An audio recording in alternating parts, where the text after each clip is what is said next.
Good morning guys. Yan. Naglalaba ako guys. Ito tinabi ko kahapon. Hindi ko pala nababa guys. Dito po ako. Guys. Ang dami na palang bawal kay Meta.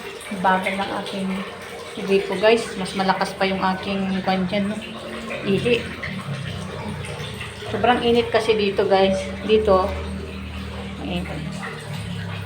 Marami na palang bawal sa kwan na yan. Meta guys. Paano na yan? Eh yung bawal ay nagawa ko naman.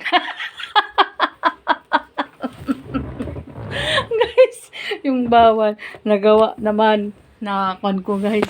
Ano kaya yun guys? Paano ko yun? Paalala, hindi ko na i-delete yan guys. Nandyan na yun eh. Yung bawal nagawa. Yung bawal yun ang sabi nga nila, ang bawal yun ang sabi nila yung masarap. At nagawa ko guys yung hindi ko naman alam ang mga kanila guys. Basta upload na lang ako ng upload. Wala man. Kaya nanonood ako sa mga matataas na dyan. Creator na mga sikat na guys. Kaya puyat na puyat ako yan sa pagnunood sa kanila para malaman ko yung dapat hindi gawin para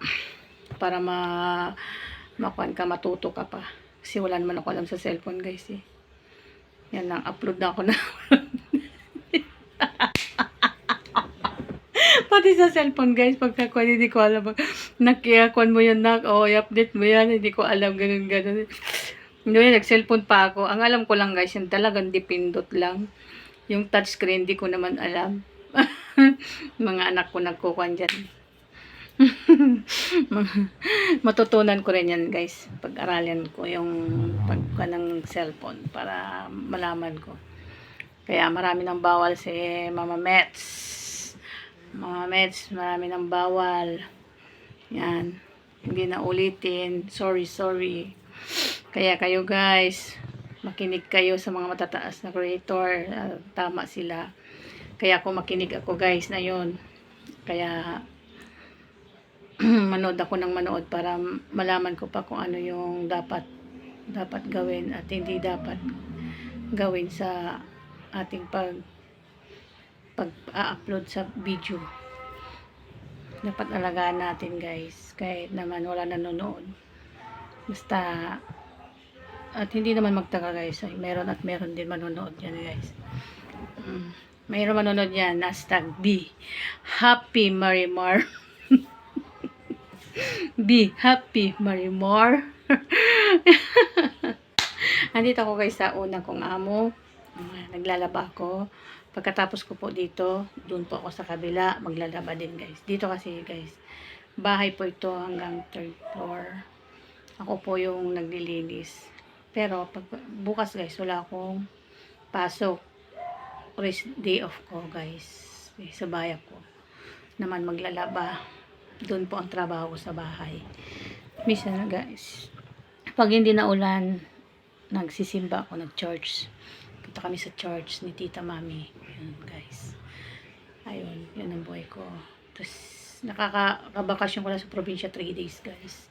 Ang ganda na po yung palay doon guys, nakita ko. Ang ganda talaga tumira sa probinsya guys, pag may pera ka lang. Pero pag wala kang pera guys, hindi maganda tumira doon kasi wala ka naman hanapin na pera doon guys. Kung hindi ka wala kang anihin na palay guys, dapat matubos na yung palayan para kahit paano hati sila ng bayaw niya mag-alaga doon. Kasi hindi pa pwede man naman magpalay ang asawa ko guys kasi high blood po sa puso. Kaya hindi pwede magtrabaho ng matagal, mainit, bawal. Kaya yun. Tsaka lang. Kaya tsaga lang ako nagtatrabaho guys sa dalawa kong ako. Mabait naman sila guys, no problem. Mabait sila. Kaya yan lang ang nakapashare ko. At sa mga creator, maraming salamat. Sa magagaling, salamat. At naturuan din ako. May papan. Nood pa ako talaga. Magkukuhan ako para malaman ko ang dapat gawin at hindi dapat gawin. Thank you very much. I love you. Be happy, Marimar.